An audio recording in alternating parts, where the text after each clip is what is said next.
इस वीडियो में पढ़ेंगे हम चैप्टर 3 द्रव्य विज्ञान पदार्थ विज्ञान का।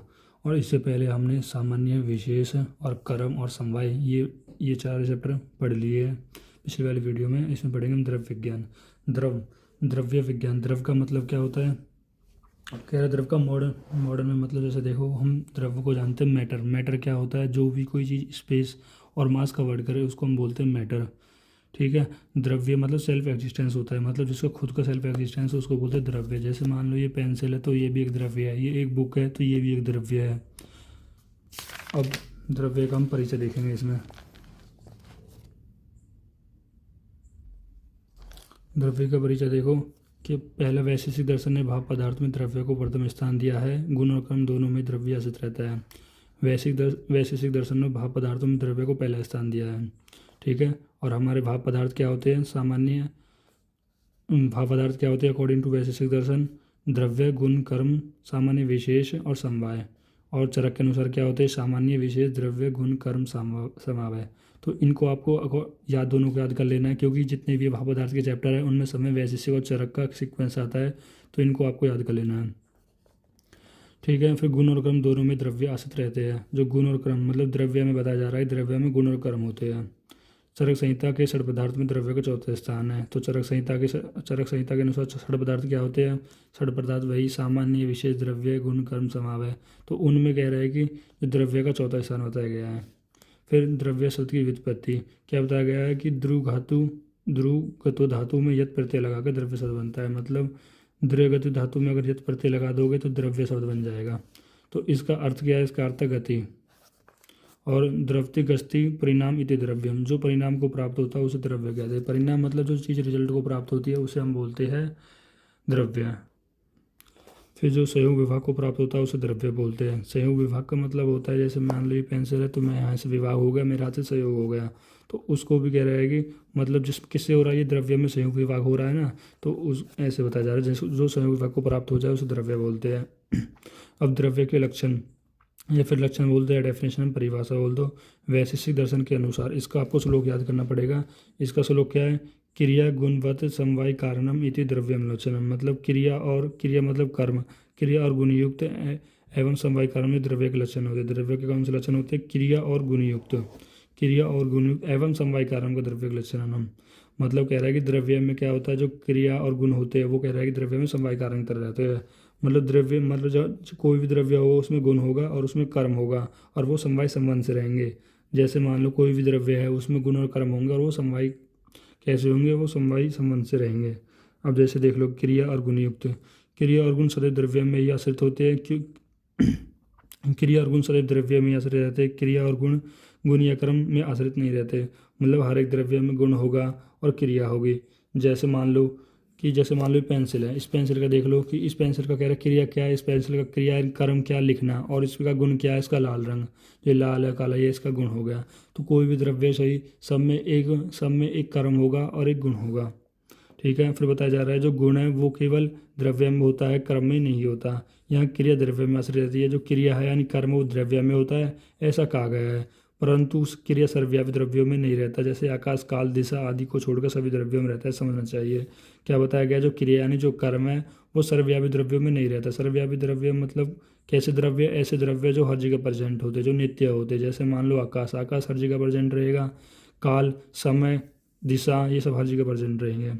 और इनमें कह रहा है कि हमारे पास कर्म नहीं होता यानी क्रिया नहीं होती।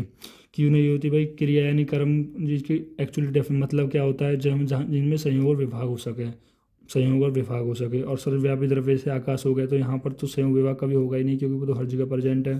तो इनको छोड़कर जो कर्म होता है यानी क्रिया होती है वो सब जगह प्रेजेंट, सभी द्रव्यों में प्रेजेंट रहती है, ऐसा हमें समझना चाहिए। फिर होता है समवाय कारणम।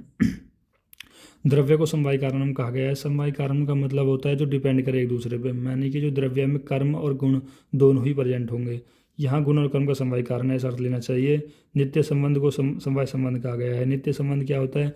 नित्य मतलब जो हमेशा उसके साथ प्रेजेंट रहे, नित्य।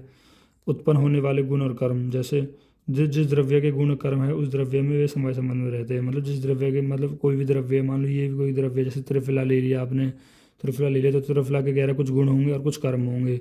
कर्म इसका कह रहा है पाचन कर्म हो जाएगा, गुण और ऐसी गुण होगा उसका। तो हर एक द्रव्य में कह रहा है गुण और कर्म होते हैं और वो समवाय संबंध से रहते हैं, उनको अलग नहीं कर सकते। अगर कह रहा है कि मान लो जैसे त्रिफला हो गया या फिर और भी कोई औषध, जैसे औषध हो गई, अगर उनको कह रहा है गुण और कर्म को अगर आप उन गुणों को अलग कर दोगे उससे, तो उन औषधों से, तो उनकी कोई वैल्यू नहीं रह जाएगी, तो उनको आप अलग नहीं कर सकते, वो समवाय संबंध में रहते हैं। जैसे पानी का गुण क्या है, पानी क्या रहता है, हाँ ठंडा रहता है, शीत मतलब पानी क्या है, ठंडा रहता है, और उसको आप जल शीत रहता है। तो इस तरह से बताया गया है कि हर एक द्रव्य में अपना गुण और कर्म होता है। जैसे चरक संहिता के अनुसार क्या बताया गया है, यत आश्रिता, ये भी आपको लर्न कर लेना है, यत आश्रिता कर्म गुणा कारणम समवाय तद द्रव्यम।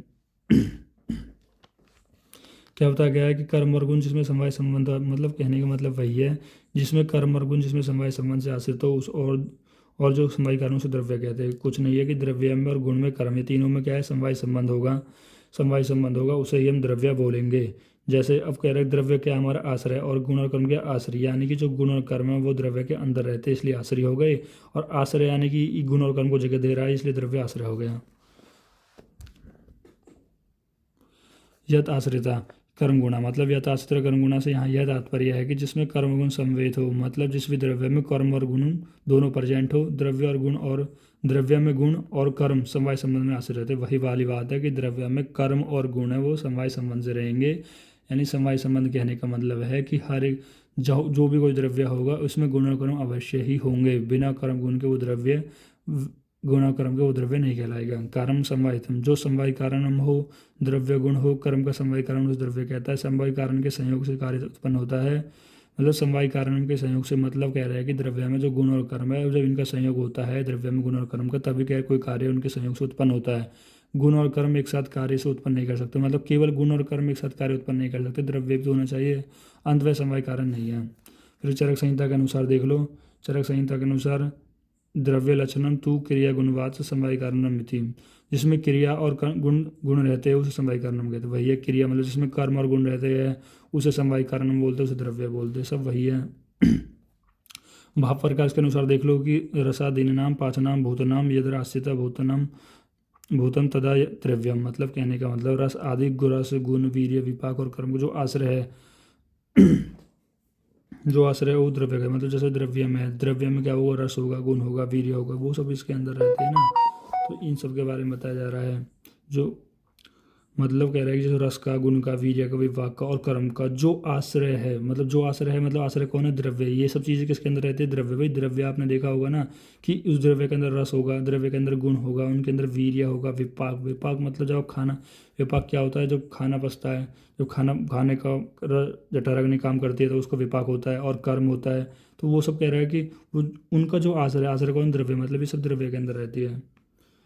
तो अगली वीडियो में देखेंगे हम द्रव्य का वर्गीकरण। अगर कहीं भी आपको डाउट आ रहा हो तो इस वीडियो में तो कमेंट करना। बस इनका कंक्लूजन यही है कि यहाँ पर ये बताया गया है कि जो वैश्विक दर्शन है भाव पदार्थों को प्रथम स्थान दिया गया, भाव पदार्थों में द्रव्य को पहला स्थान दिया गया, और चरक संहिता ने भाव पदार्थों में चौथा स्थान दिया गया है। और फिर उसको कह रहा है कि एक कंक्लूजन यही है कि जो द्रव्य है उसमें गुण और कर्म समवाय कारणम से रहते हैं, समवाय संबंध से रहते हैं। बस इसमें यही इनकी सभी ने सारे दर्शन में यही बताने की कोशिश की है। Thank you guys.